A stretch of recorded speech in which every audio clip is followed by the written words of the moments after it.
Chukwuma, Deputy National President, Seaports, NAGAF, and Managing Director, International Supply Chain Systems Limited, a foremost freight forwarder. Well, sir, how do you see the result of the CRFFN election, or how do you see the outcome of the elections? It's a mixed reaction for us as leaders in the industry, because as a member of NAGAF, I may want to be carried away by the fact that my association won majority seats in the council election, but we had expected more from CRFFN in terms of organization, in terms of transparency, in terms of credibility of the elections. And what we saw, especially in the East, was a sham. We are not satisfied with what happened in the East, especially where there were serious leveling of allegations of misconduct and compromise on the part of those who are supposed to conduct the election. We had allegations of CRFFN election officials collaborating with contestants and trying to undermine the result of a credible election. So to that extent, we are not happy. Even in the West, we saw massive deployment of non-freight forwarders participating in the elections. And this is because CRFFN, towards the end of, just before the elections, concentrated more on payment. Whether they saw this as an opportunity to make revenue, I don't know. But that's what it looks like, and that is wrong. Because if you say anybody who pays will vote, it means that you can get anybody to pay, irrespective of the fact that the person is not a registered freight forwarder or a known freight forwarder. Because I would expect that CRFFN will come out with a policy to say, for you to be able to contest, you must have been a registered freight forwarder for a period not less than 10 years or 8 years or 7 years. And for you to vote, you must have been a registered freight forwarder for a period not less than 5 years or 4 years. With that, you will be dealing with freight forwarders who have been there not just for the election, but people pay money at the wee hour of the election and they vote. So you can go to Motor Park and get out as long as you're a contestant. And that's what we see happening in the East. People who are not regulars from nowhere were deployed to election venue because 24 hours or 48 hours in the election, their payments were updated. This shouldn't happen. This is not a Nigerian election.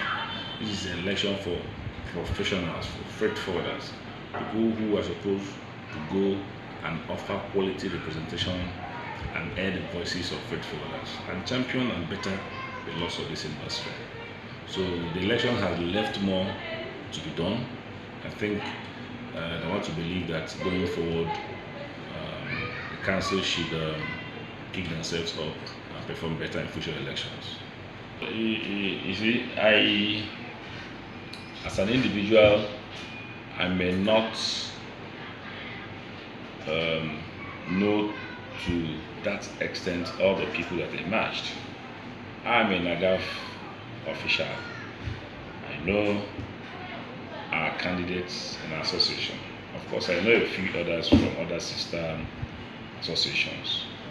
For those from NAGAF who I knew genuinely won the elections, and who I knew that if the election was credible, perhaps NAGAF would have won the entire elections, if not for the massive deployment of mercenaries, as I earlier mentioned.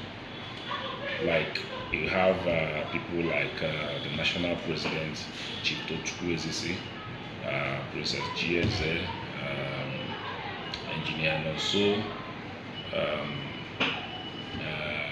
Chief and the host of them, Alhaji Tanko himself. So these are people I know their pedigree. I know they can offer quality representation. I know they can do the job. Of course, from Anaka, Farinto, Kayode, of course, I know he can offer quality representation, but I cannot speak for everybody, not because they may not be able to represent, but I may not know them to that extent to speak for them. So, like I said earlier, we will want to implore the council to have a more credible election, that the processes will give us people that we can vouch for. When we spoke about 66111, we are saying this because we wanted associations we wanted to be all inclusive. We wanted the council to be all inclusive so that every registered freight forwarding association will have a voice in the council, so that within internally they can be able to select the best of their people and present forward for the election. Because we were like a voice crying in the wilderness. Some people thought it was a selfish move, but you can see what has happened. My association has won the majority and would have won more if not that we are being magnanimous. And we are celebrating, but I can also tell you, because we would have preferred a situation whereby it is much more inclusive. So, but having said that, we expect in the future we'll have better outcomes. Operation, if you have a head office, for instance, in Lagos, and you have branch office in Port Harcourt, which is east. As for some people, if your company is that big, you have nationwide outreach.